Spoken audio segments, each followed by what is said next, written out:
There was a man who carried a small, worn paperback in his coat pocket for nearly 40 years. He read it until the spine cracked. He read it on airplanes, in hotel rooms, in the minutes before he walked on stage in front of thousands. And when people asked him the secret of everything he had built, he would reach into his pocket and hold up that little book. The man was Bob Proctor. The book, written in 1910 by Wallace Wattles, was called The Science of Getting Rich. Notice that word, science. Not the art, not the luck, not the hustle of getting rich, the science.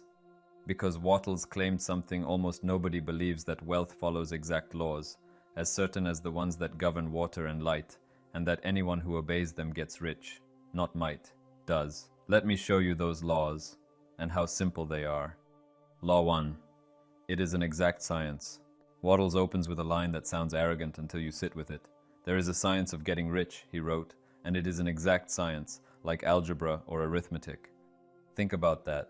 2 plus 2 makes 4, whether you believe it or not, whether you deserve it or not, whether you were born to the right family or not. The law does not check your credentials. It checks only whether you followed it. Wattles noticed that people grow rich in every profession, and people stay poor in that same profession, right next door. One farmer prospers. The farmer on the next field, same soil, same weather, same crop, stays broke his whole life. It is not the business, and it is not talent, because brilliant people die poor, and ordinary people build fortunes. There is only one thing left. The rich are doing something in a certain way, and the poor are not. Getting rich is not a mystery reserved for the few. It is a method, and a method can be learned. Law 2. Thought is the cause.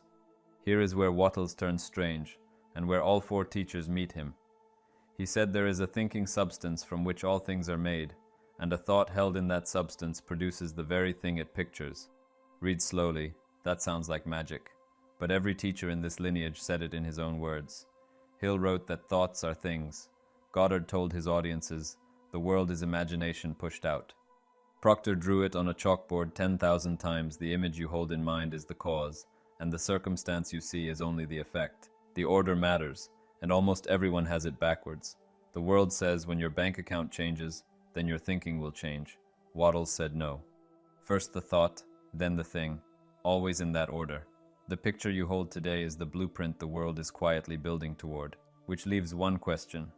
What picture are you holding? Because you are always holding one, and it is always under construction. Law 3. Create, don't compete. This is the line that changed Proctor's life, and the one the modern noise gets most wrong. You are to become a creator, Wattles wrote, not a competitor. Watch the difference. Scroll for 2 minutes and you will find a young man in front of a rented supercar telling you the market is a war, beat the other guy, take his slice before he takes yours.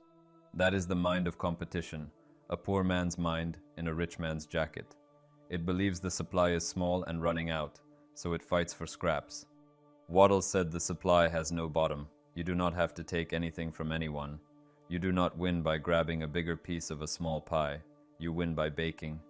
And here is the part that keeps you honest. The Creator gives more than he takes.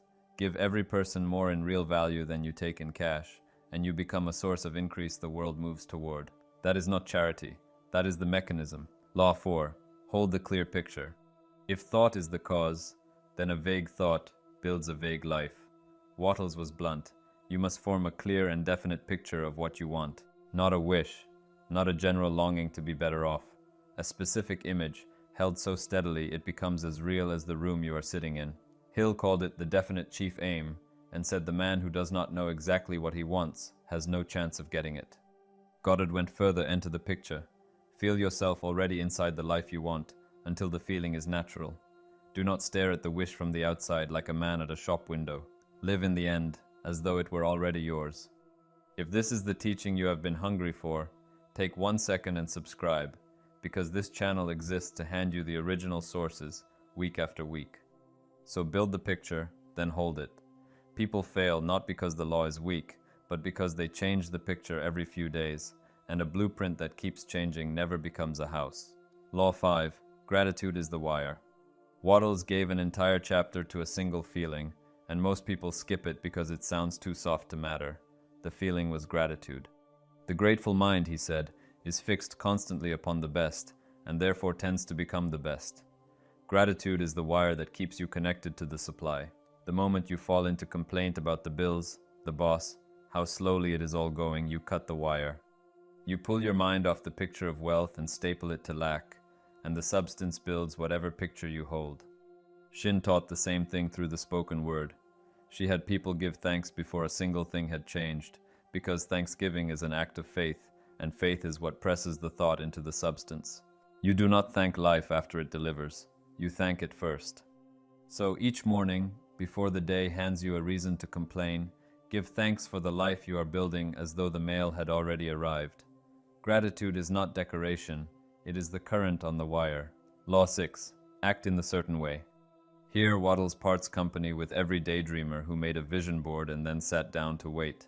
Thought without action, he wrote, will not get you there. By thought the thing you want is brought to you. By action you receive it. So you hold the picture, you keep the gratitude, and then you act, today, where you are, with what you have.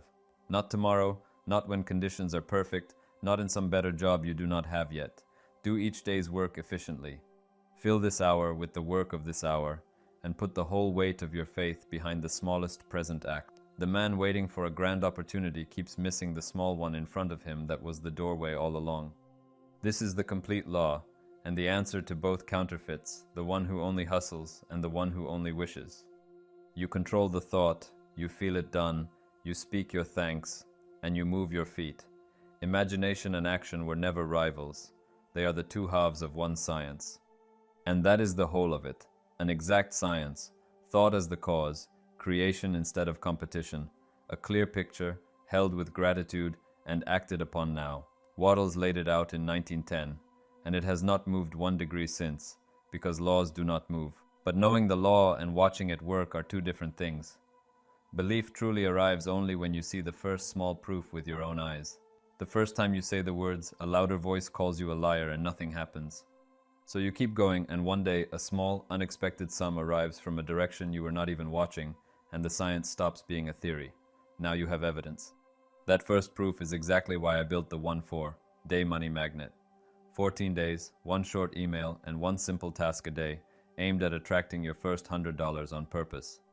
It is paid on purpose, because only the committed ever watch the law work, but if you do the work and the 100 does not come, you email me, and I return every penny. The risk is mine. The link is in the description.